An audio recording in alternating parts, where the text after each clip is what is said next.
காட்சியை கண்டுகளிக்க வந்திருக்கின்ற உங்கள் அனைவரையும் அன்போடு வரவேற்றுக் கொள்கின்றேன்.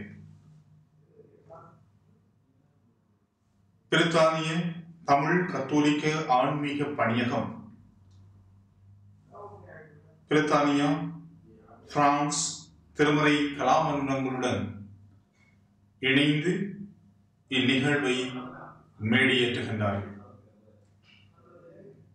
இந்நிகழ்வுக்கு வருகை தந்திருக்கின்ற ஜாழ் திருமறை கலாமன்ற ஆரம்ப கர்த்தாவும் இயக்குனருமாகிய அருட்தந்தை மரிய செவிகன் அடிகளாரை அன்போடு வரவேற்றுக் கொள்கின்றோம். இந்நிகழ்வு மேடையேற காரணமாக இருந்து பல வழிகளிலே இந்நிகழ்வோடு ஒன்றிணைந்திருக்கின்ற லண்டன் கத்தோலிக்க தமிழ் பணியகத்தினுடைய இயக்குனர் ஆன்மீக தந்தை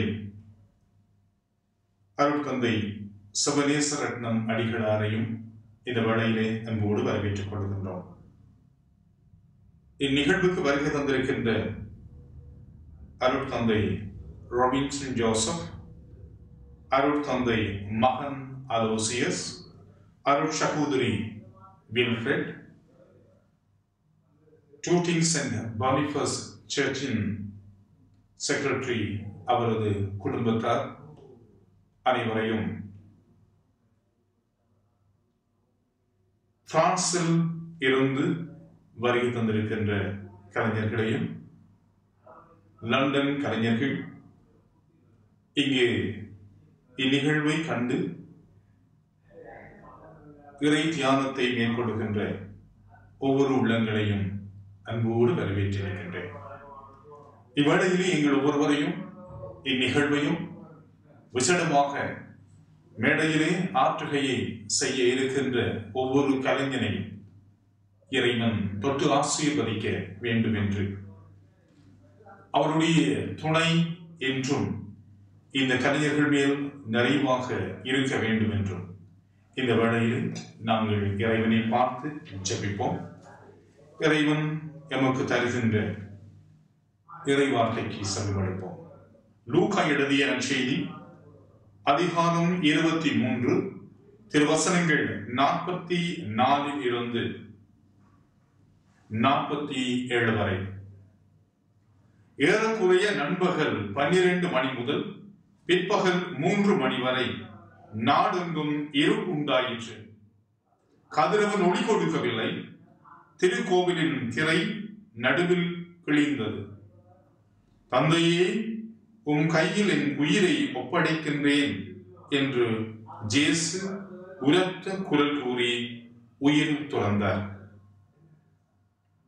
இதை கண்ட நூற்றுவ தலைவர், இவர் உண்மையாகவே நேர்மையாளர் என்று கூறி கடவுளை போற்றி புகழ்ந்தார். மன்றாடுவோமாக.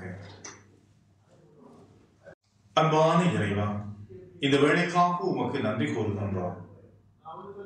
நீர்தாமே ஒவ்வொருவரையும் இந்த இடத்திற்கு அழைத்திருக்கின்றேன். நம்மோடு துணை நின்று இந்நிகழ்வை நாம் மேடையேற்ற துணையாக இருந்து வருகின்றேன். அதற்காக நன்றி கூறுகின்றோம்.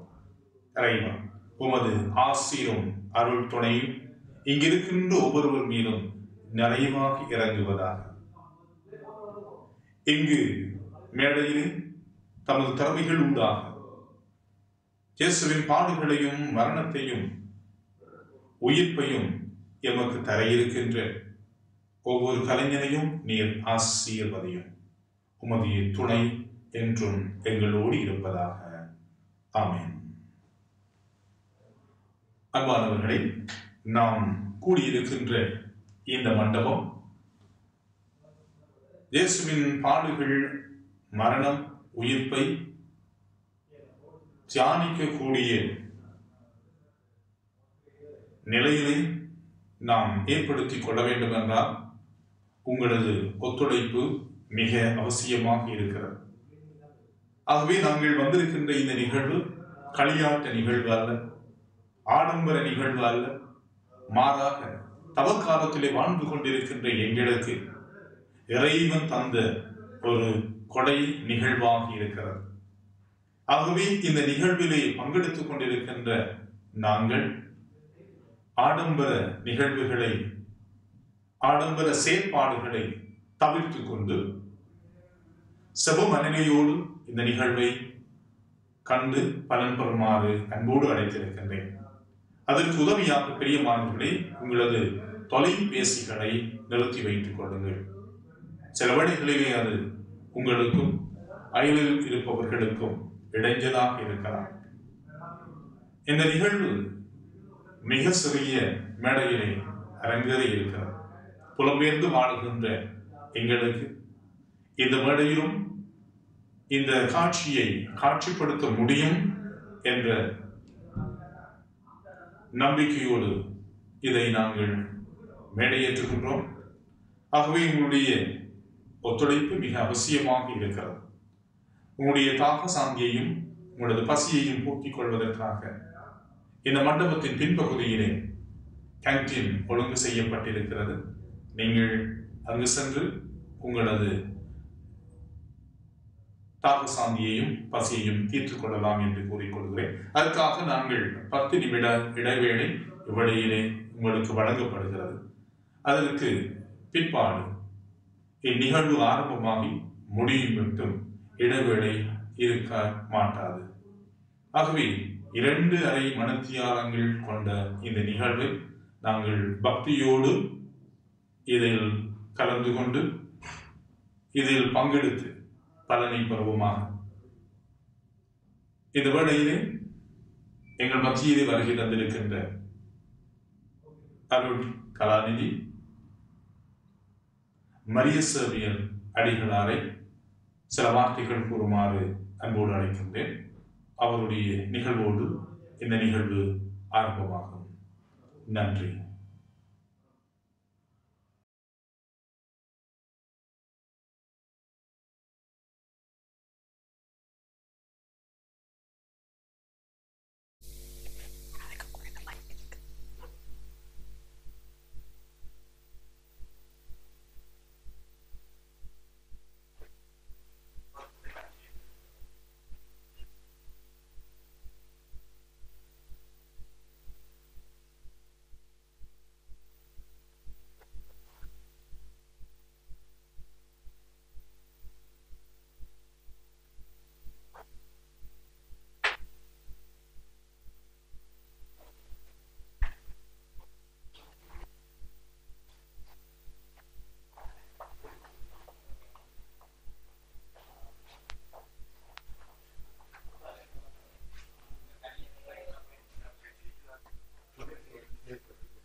மனிதா, நீ இருக்கிறாயா? கடவுளே இறந்து விட்டான் என்று நீ பிரகடனம் செய்தாய். அப்படிப்பட்ட நீயே இறந்து விட்டாய் என்கின்றனர் உளவியலாளர் சிலர்.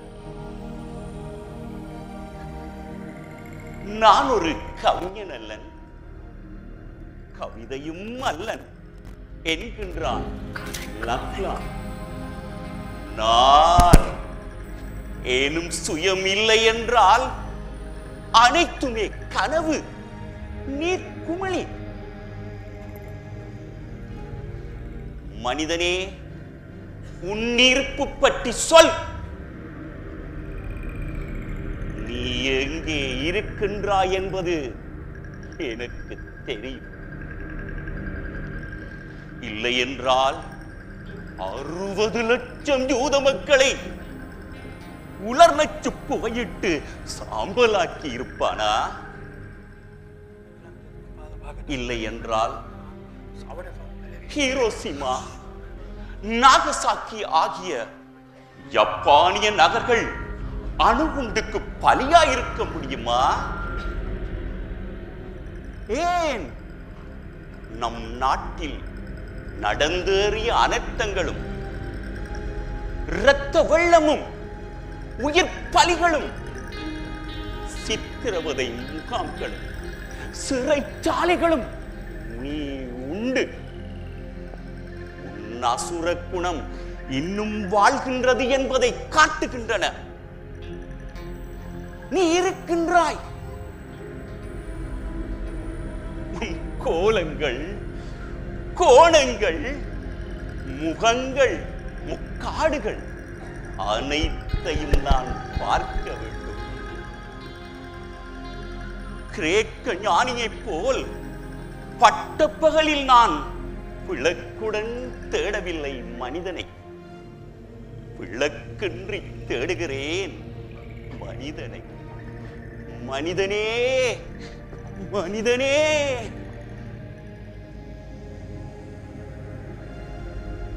சாந்தி, சாந்தி, சாந்தி. மனிதமே நெல். மனிதமே, உன் உறைவிடம் ஏது? உன்னை நான் பார்க்க வேண்டும், உன்னை நான் புரிய வேண்டும், உன்னை நான் உணர வேண்டும். அண்டகோள வரலாற்றின் ஒரு காலத்தில் படிப்படியாக அறிவிலும் பண்பாட்டிலும் வளர்ந்து வருபவர்கள் தான் பகுத்தறிவு மனிதர்கள் என்பது உண்மையாகும். மனித பிறவிகளில் உயர்ந்த தலை சிறந்த விழுமியங்களை நிறைவாக பெற்ற மனிதம் மனித வளர்ச்சியின் உச்சம்